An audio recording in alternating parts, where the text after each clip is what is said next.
বিসমিল্লাহির রহমানির রহিম নাহমাদুহু ওয়া নুসাল্লি আলা রাসূলিল কারীম আম্মা বাদ। সুপ্রিয় দর্শক শ্রোতা, আপনাদের অত্যন্ত প্রিয় অনুষ্ঠান আরবি কাফেলা থেকে আমি স্বাগত জানাচ্ছি। দাঁড়িয়ে আছি মরক্কোর একটি ঐতিহাসিক শহর মারাকেশ। মারাকেশে একটি ঐতিহাসিক একটি মসজিদে কুতুবিয়া। এই কুতুবিয়া মসজিদের সামনে দাঁড়িয়ে আছি। আমার আজকে দেখাবো এবং দেখবেন যে কত পুরনো একটি মসজিদ, ঐতিহাসিক মসজিদ। এই মসজিদের ইতিহাস, ঐতিহ্য, কেন কুতুবিয়া হলো, টোটাল বিষয়টি তুলে ধরবেন মাওলানা সাদিকুর রহমান আজহারি, যিনি এই গত 10টি বছর ধরে আরবি কাফেলায় তিনি বিশ্লেষণ করেছেন। আমরা আপনাদেরকে এই মসজিদের বিভিন্ন অঙ্গন, বিভিন্ন সাইট তুলে ধরব। মারাকেশের কুতুবিয়া মসজিদের বিভিন্ন জায়গা আমরা দেখানোর চেষ্টা করব। তবে বলে নেই, এবারে আরবি কাফেলা হচ্ছে মরক্কোর ইসলামের ঐতিহ্য, ইতিহাস ও স্থাপনা নিয়ে। আপনারা আমাদের সাথে থাকুন এবং ঘুরে ঘুরে দেখুন।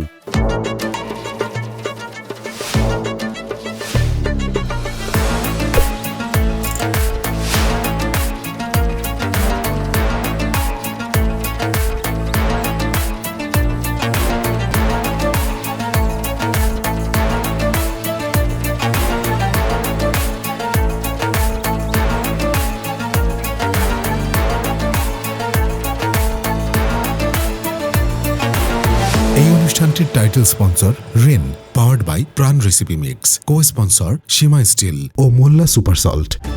নতুন রিন, যার প্রোসিএস টেকনোলজি গভীর থেকে পরিষ্কার করে আর ধরে রাখে কাপড়ের নতুনের মতো উজ্জ্বলতা।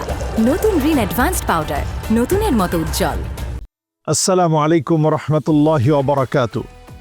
বিসমিল্লাহ আলহামদুলিল্লাহ ওয়াসসালাতু ওয়াসসালামু আলা রাসূলিল্লাহ ওয়া বা'দ। দর্শক, আজকে আপনাদেরকে আমরা ঘুরে ঘুরে দেখাবো কুতুবিয়া মসজিদ। ইতিহাস খ্যাত ঐতিহাসিক 900 বছরের পুরাতন যে মসজিদ, সে মসজিদ হচ্ছে ঐতিহাসিক কুতুবিয়া মসজিদ। এই মসজিদটি নির্মাণ কাজ শুরু হয়েছিল 1147 সালে। ধারাবাহিকভাবে চলমান এই কাজ 1147 সাল থেকে নিয়ে লম্বা সময় ধরে 1184 সাল পর্যন্ত এই মসজিদের কাজ চলমান ছিল। যে মসজিদে আমরা এখন দাঁড়িয়ে আছি, ঐতিহাসিক এই মসজিদটি খুবই গুরুত্বের সাথে শুধু মারাকেশ না, সারা পৃথিবীর মুসলমানেরা এখানে আসে দেখার জন্যে। ইউরোপিয়ানরাও আসে এই মসজিদটা দেখার জন্য, কারণ তখন ইউরোপকে যখন শাসন করা হয়েছিল, এই মারাকেশ থেকেই ইউরোপকে শাসন করা হয়েছিল। রাজধানী ছিল এই মারাকেশ। সেই মারাকেশের ঐতিহ্যবাহী যে মসজিদ, এই মসজিদের আমরা প্রাণ কেন্দ্রে এখন দাঁড়িয়ে আছি, মসজিদের ফটকে দাঁড়িয়ে আছি। আপনারা দেখতে পাচ্ছেন যে মসজিদের দেওয়াল অনেক প্রাচীন। এখানকার ইটগুলো বলে দিচ্ছে অনেক ইতিহাস, ঐতিহ্যের কথা। যেই মসজিদে আজকে দাঁড়িয়ে আমরা কথা বলছি, মসজিদটার নাম কুতুবিয়া মসজিদ। আপনারা দেখুন, প্রত্যেকটা পাথরকে জোড়া লাগিয়ে ইটের সমন্বয়ে, এবং পুরাতন ইট, এগুলো অনেক পুরাতন ইট। লাল লালচে একটা আবহ পুরো মারাকেশ জুড়েই রয়েছে। মারাকেশের চিত্র দেখলে মনে হয় মরুর বুকে লাল এক একটা গোলাপ ফুটে আছে। তো সেই লাল গোলাপ হিসেবে কুতুবিয়া মসজিদ, এটা এত গুরুত্বপূর্ণ মসজিদ। এটাকে কুতুবিয়া এই জন্য বলা হয় কারণ আশপাশে অনেক জ্ঞানের চর্চা হতো।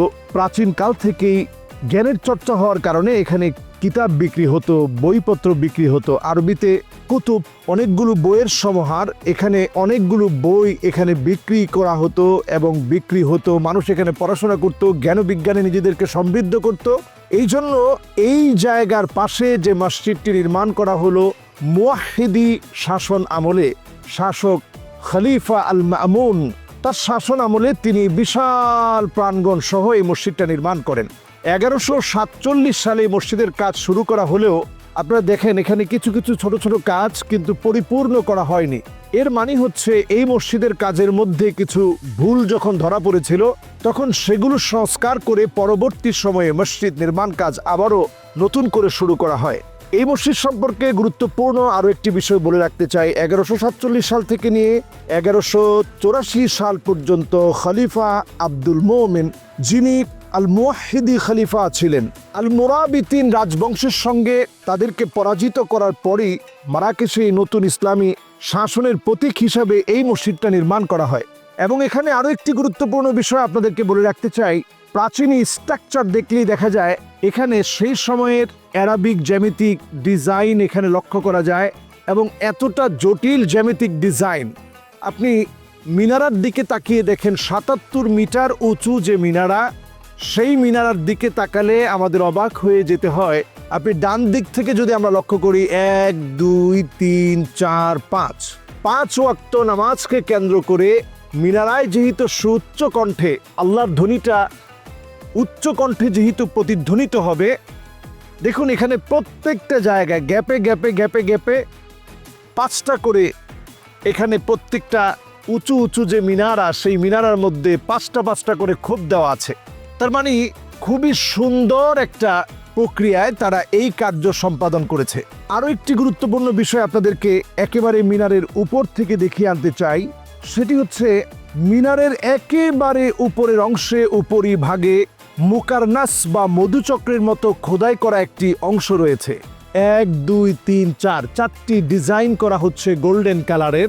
সেই সময়ের খলিফা আল মামুন তার স্ত্রীর যে স্বর্ণ অলংকারগুলো ছিল, মুকারনাসের পাশে মৌমাছির বাসার মতো চক্রাকার ভিত্তের পাশেই অত্যন্ত জ্যামিতিক স্টাইলে সেই সময় স্ট্রাকচার দাঁড় করানো হয়েছিল। তার স্ত্রীর স্বর্ণগুলাকে গলিয়ে এই ডিজাইনকে সাজানো হয়েছে। নতুন রিন, যার প্রো সিএস টেকনোলজি গভীর থেকে পরিষ্কার করে আর ধরে রাখে কাপড়ের নতুনের মতো উজ্জ্বলতা। নতুন রিন অ্যাডভান্সড পাউডার, নতুনের মতো উজ্জ্বল। ইতিহাস ঐতিহ্যের সাক্ষ্য হিসাবে শুধু মারাকেশের জন্য না, মুসলিম শাসকদের এই অতীত ঐতিহ্যগুলো আমাদের বুক ভরিয়ে দেয়, আমাদের মধ্যে আশা জাগ্রত করে, যাদের ত্যাগ তিতিক্ষার কারণে আমরা মুসলমানেরা আজ অবধি গর্ব করে এই মসজিদগুলোকে আমাদের বলে পরিচয় দিতে পারি। আমরা বলতে পারি যে আমাদের ইতিহাস আজও সমৃদ্ধ। মারাকেশের এই জায়গায় এসে দাঁড়ালে আপনি অবাক হয়ে যাবেন। শাসক আজ অবধি মোহাম্মদ সাদেস, তার শাসন আমলে এখনো পর্যন্ত এই ৭৭ মিটারের উপরে কোনো বিল্ডিং এর চাইতে উঁচু বানাতে দেয়নি। কারণ শাসক তিনি বিশ্বাস করেন এটা আমাদের হারানো একটা গৌরব, এই গৌরব ধ্বংস হতে দেওয়া যায় না। তার মানে এই মারাকেশের সবচেয়ে উঁচু যে মিনারা, উঁচু যে স্থাপনা, সেটি হচ্ছে মারাকেশের আজকের স্থাপনা কুতুব মসজিদ বা মসজিদ কুতুবি। বইপত্রের সমারোহে জ্ঞান ভান্ডারে নিজেদেরকে সমৃদ্ধ করার জন্য যারা এখানে আসতো, তাদেরকে নিয়েই এই মসজিদকে সাজানো হয়। মরক্কোর মারাকেশ শহরের ঐতিহ্যবাহী কুতুবিয়া মসজিদ থেকে আরবি কাফেলার অনুষ্ঠানে পর্যায়ে নিয়েছি ছোট্ট একটি বিরতি। আপনি আমাদের সাথেই থাকুন, খুব শীঘ্রই ফিরে আসবেন ইনশাআল্লাহ।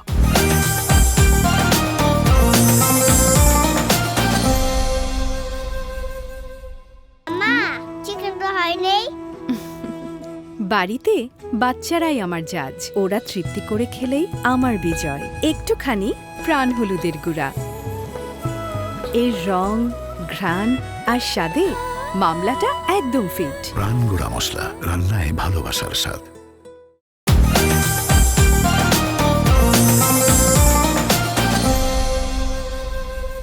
বিরতির পর আবারও স্বাগত জানাচ্ছি ঐতিহাসিক কুতুবিয়া মসজিদ মারাকেশ।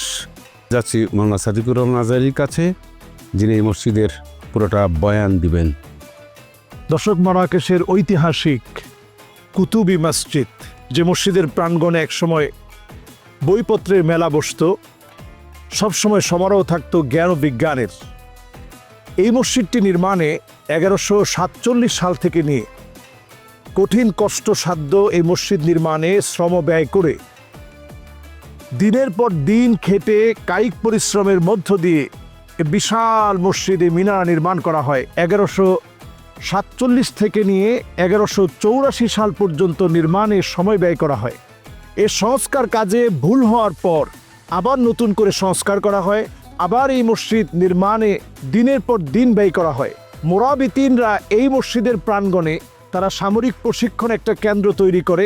এই মসজিদের চত্বরে জ্ঞান বিজ্ঞানের সেই সময়ের চর্চার পাশাপাশি মসজিদ হচ্ছে মানবতার প্রাণ কেন্দ্র। প্রাচীন আমাদের প্রত্যেকটি গৌরবময় মসজিদ একদিকে যেমন জ্ঞান বিজ্ঞানের ভাণ্ডার ছিল, এখান থেকে মানুষ এসে যেমন জ্ঞান বিজ্ঞানে নিজেদেরকে সমৃদ্ধ করত, 5 ওয়াক্ত নামাজের পাশাপাশি এই মসজিদগুলো ছিল মানুষের ওই এলাকার সবচেয়ে বড় পরিচায়ক। আজকের এই কুতুবি মসজিদ শুধুমাত্র মারাকেশের না, সারা পৃথিবীর জন্য মুসলমানের গৌরবগাথা ইতিহাসের পরিচায়ক। আমরা যেই মিনারার সামনে দাঁড়িয়ে এখন এই মুহূর্তে কথা বলছি, এটি ইতিহাসের সেই ইতিহাস খ্যাত মিনারা, যা পুরো মারাকেশের ভিতরে সবচেয়ে উঁচু স্থাপনা। ৭৭ মিটার উঁচু কোনো স্থাপনা, কোনো বাড়িঘর আজ অবধি শাসক এখানে করতে দেয়নি। বর্তমান প্রযুক্তির এই সময়ে ৯০০ বছর আগের একটি প্রযুক্তি আর ঐতিহ্য এখন যখন আমাদের চোখের সামনে ইতিহাস হয়ে আছে, এটি যেন গর্বের কারণ হয় আমাদের এলাকার জন্য, মুসলিম শাসকের শাসনের জন্য গর্বের কারণ যেন হতে পারে। এজন্য এর চাইতে বড় কোনো নির্মাণ আজ অবধি এই মারাকেশে হতে দেওয়া হয় নাই। এই মারাকেশকে বলা হয় লাল শহরের দেশ। এই লাল শহরের দেশে আপনি দেখলে অবাক হয়ে যাবেন, এই যে আমার হাতের পাশে দেখুন কি উঁচু জায়গা, এবং এতটা মোটা জায়গা, এতটা মোটা দেওয়াল জুড়ে এই মসজিদের দেওয়াল করা আছে এবং সামনেই নকশা করা আছে। নতুন রিন, যার প্রো সিএস টেকনোলজি গভীর থেকে পরিষ্কার করে আর ধরে রাখে কাপড়ের নতুনের মতো উজ্জ্বলতা। নতুন রিন অ্যাডভান্সড পাউডার, নতুনের মতো উজ্জ্বল। এখানে কোন জায়গায় প্রশিক্ষণ দেওয়া হতো, কোন জায়গায় বসে পড়াশোনা করা হতো, জ্ঞান বিজ্ঞানের চর্চা করা হতো, সব আজ অবধি বিশাল একটি প্রাঙ্গণ, যেখানে ২৫,০০০ মুসল্লি একত্রে সলাত আদায় করতে পারে। ইতিহাসের ইতিহাস খ্যাত এমন একটি মিনারা, যেই মিনারাটা এই মসজিদে রয়েছে, এবং মসজিদের নকশা শুধুমাত্র আন্দালুসীয় স্টাইলে না, বরং শাসকরা শুরু করেছিল ভিন্ন একটা স্টাইলে, অ্যারাবিক স্টাইলে। পরবর্তী সময়ে মুওয়াহ্হিদিনদের পরে মুরাবিতিনদের সময়ে এখানে কিছু পরিবর্তন এসেছে। তারপর ওয়াত্তাসিয়িনদের সময়ে এখানে কিছু পরিবর্তন এসেছে। আলাউইয়িনদের সময়ে এখানে কিছু পরিবর্তন এসেছে। প্রত্যেক শাসকরা তার সাধ্য অনুযায়ী এই সংস্কারকে প্রত্যেকে ধরে রেখেছে এবং এখানে আরও সুন্দর সুন্দর স্থাপনা তারা সংযোজন করেছে। আমরা দেখতে পেয়েছি এখানে পানি পান করার যে কুয়া, এটি এখন অব্যবহৃত হতে হতে একটা নিদর্শন হয়ে গিয়েছে। অজু করার জন্য সেই সময়ের অজু করার ব্যবস্থাপনা, সেটিও অব্যবহৃত থাকতে থাকতে এটিও অনুপযোগী হয়ে গিয়েছে, যেটি ব্যবহারযোগ্য নয়। তবে আশেপাশের যে প্রাঙ্গণ রয়েছে সেটি এখনও মানুষ এখানে এসে দেখে, বসে চিন্তা করে, গর্বে মানুষের বুক ভরে যায়। মুসলমানের সভ্যতা, অতীত ঐতিহ্য এত শানদার ছিল, যা শুধু গল্পের কথা না, যা শুধু ইতিহাসের কথা না, আজকের এখানে এসে দাঁড়িয়ে আমরা উপভোগ করতে পারি যে আমাদের ইতিহাস কত সমৃদ্ধ ছিল। দেখুন এখানে সংস্কার কাজ চলছে, কারণ এটি ৯০০ বছরের পুরাতন একটি ইতিহাস, একটা হিস্ট্রি, একটি স্থাপনা। এজন্য এখানে সংস্কার কাজ চলছে। অনেকটা ভিতরে আমাদেরকে প্রবেশ করতে এখন দিচ্ছে না, যেহেতু সংস্কার কাজ চলছে এবং ইউনেস্কো স্বীকৃতি দিয়েছে এগুলো হচ্ছে ঐতিহাসিক হেরিটেজ। এই স্বীকৃতি প্রদান করার পর থেকে এখানে এখন সংস্কার কাজ চলছে। শুধু নামাজের সময়ে খানিকটা সময় যেন আল্লাহর ঘর ইবাদত থেকে যেন খালি না থাকে। ফালা তাদউ মা আল্লাহি আহাদা, যে উদ্দেশ্য মসজিদ নির্মাণ করা হয়েছিল, যে উদ্দেশ্য মাথায় রেখে মুওয়াহ্হিদিন শাসক খলিফা আল মামুন তিনি তার স্ত্রীর স্বর্ণগুলো দিয়ে, এখন সূর্যের দিকে তাকালে দেখুন এত সূর্যের তাপ লাগছে, উপরের দিকে তাকানো যায় না। আমি তাকিয়ে একটু দেখার চেষ্টা করছি। একেবারে উপরের দিকে যদি আপনি তাকান তাহলে আপনি দেখবেন ওনার যে স্ত্রীর যে স্বর্ণগুলো ছিল সেগুলো গলিয়ে গলিয়ে সুন্দর একটি স্থাপনা এখানে তৈরি করা হয়েছে, যেটি মিনারের একেবারে উপরিভাগে স্থাপন করা হয়েছে। দর্শক, পুরা মসজিদটা আপনাদেরকে আমরা ঘুরে ঘুরে দেখানোর চেষ্টা করছি এবং সাথে সাথে এর যে স্থাপনা, সেই সৌন্দর্য শৈলী আমরা বলে আপনাদেরকে বোঝানোর চেষ্টা করছি। ইটগুলো অনেক প্রাচীন, বহু পুরানো ইট, এগুলোকে সংস্কার করা হয়েছে। ডিজাইনের ক্ষেত্রে দেখলে দেখবেন একদিকে কাঠ দিয়ে খুব নিখুঁত হাতে, কাঠের মধ্যে খুব নিখুঁত হাতে ডিজাইন করা হয়েছে এবং অ্যারাবিক ডিজাইন, ক্যালিগ্রাফি, বিভিন্ন আয়াতের তেলাওয়াত আমরা যদি করে আপনাদেরকে বোঝাই যে এই আয়াতে কারিমাগুলো এখানে খুব সুন্দর করে সন্নিবেশিত হয়েছে। মিনারাতেও আপনারা যখন লক্ষ্য করবেন, মিনারের উপরিভাগ সহ প্রত্যেকটা জায়গায় জ্যামিতিক স্টাইলে 5 ওয়াক্ত নামাজকে সামনে নিয়ে নামাজটাকে হাইলাইটস করে আজানের ধ্বনি যেন ছড়িয়ে দেওয়া যায় পুরো মারাকেশ জুড়ে। এই জন্য এই মিনারা ছিল সেই সময়ের সবচেয়ে বড় স্থাপনা মুসলমানদের। আজকের সেই মিনারা থেকে আমরা কোরআন কারীমের আয়াতে কারিমা তেলাওয়াত করতে চাই। ইন্নামা ইয়া'মুরু মাসাজিদাল্লাহ মান আমানা বিল্লাহি ওয়াল ইয়াউমিল আখির وأقام الصلاة وآتى الزكاة فلم يخش إلا الله। নতুন রিন, যার প্রো সিএস টেকনোলজি গভীর থেকে পরিষ্কার করে আর ধরে রাখে কাপড়ের নতুনের মতো উজ্জ্বলতা। নতুন রিন অ্যাডভান্সড পাউডার, নতুনের মতো উজ্জ্বল। আল্লাহ রাব্বুল আলামিন বলছেন কোরআনুল কারীমের ভিতরে, মসজিদ তো তারা নির্মাণ করবে যারা আল্লাহ রাব্বুল আলামিনের উপরে ঈমান আনবে এবং ঈমান আনার পরে আখিরাতের উপর যারা বিশ্বাস স্থাপন করবে, আল্লাহকে যারা প্রচণ্ড রূপে ভয় পাবে, যারা যাকাত দিবে, সালাত আদায় করবে, যারা আল্লাহর উপরে ঈমান আনবে, তারাই তো মসজিদ নির্মাণ করবে। এবং তারা আল্লাহ ছাড়া ওয়ালাম ইয়াখশা ইল্লাল্লাহ, ফালাম ইয়াখশা ইল্লাল্লাহ, আল্লাহ ছাড়া অন্য কাউকে তারা ভয় পাবে না। আল্লাহ রাব্বুল আলামিনকে যারা ভয় করবে, আল্লাহ তাআলা বুঝিয়ে দিচ্ছেন তারাই সফলতা অর্জন করবে। যারা মসজিদ নির্মাণ করেছেন, শুধুমাত্র মসজিদ আল্লাহর জন্য নির্মাণ করতে হবে। আমরা যদি আমাদের বাংলাদেশেও কোনো মসজিদ নির্মাণ করি, সেটি হয়তো ঐতিহাসিক আজ হচ্ছে না, কিন্তু আপনার ইখলাসের কারণে আপনি সামান্য কিছু দিয়েছেন, যদি সেটা 1 টাকাও হয়, খালিসান লিওয়াজহিল্লাহ, আল্লাহর জন্য ব্যয় করেছেন, হতে পারে এটা আপনার জন্য নাজাতের ওসিলা হয়ে যাবে। সুতরাং আমরা আজকের এই বিশাল প্রাঙ্গণ, বিশাল মসজিদ, ইতিহাস ঐতিহ্যের এই শহর মারাকেশের ইতিহাস জড়িয়ে আছে মসজিদ কুতুবিয়ার আজকের এই প্রাঙ্গণ থেকে আপনাদেরকে আমরা স্বাগত জানানোর পাশাপাশি মুসলমানের ইতিহাস জানার, বোঝার, পড়ার সুযোগ খুঁজে নিতে হবে এবং পড়তে হবে। আমাদের ইতিহাস ঐতিহ্য সমৃদ্ধ ইতিহাস ঐতিহ্য, আল্লাহ আমাদেরকে বোঝার তৌফিক দান করুক। আসসালামু আলাইকুম ওয়া রাহমাতুল্লাহি ওয়া বারাকাতুহু। সুপ্রিয় দর্শক শ্রোতা, মরক্কোর মারাকেশ শহরের ঐতিহাসিক কুতুবিয়া মসজিদের বিভিন্ন অংশ এবং ইতিহাস আপনারা শুনেছেন এবং দেখেছেন মৌলানা সাদিকুর রহমান আজহারীর মুখ থেকে। আমরা এবারে আরবি কাফেলা মরক্কোর ইসলামের ইতিহাস, ঐতিহ্য এবং স্থাপনা নিয়ে আমরা অনুষ্ঠানের আরবি কাফেলার একেবারে শেষ পর্যায়ে এসেছি। আগামীকাল কোথাও না কোথাও সুন্দর একটি জায়গায় আপনাদের সামনে হাজির হব, একই সময় একই চ্যানেলে। আরবি কাফেলার থেকে বিদায় নিচ্ছি আমি আজকের এ পর্বে। আল্লাহ আপনাদের ভালো রাখুন, সুস্থ রাখুন। আসসালামু আলাইকুম ওয়া রাহমাতুল্লাহি ওয়া বারাকাতুহু।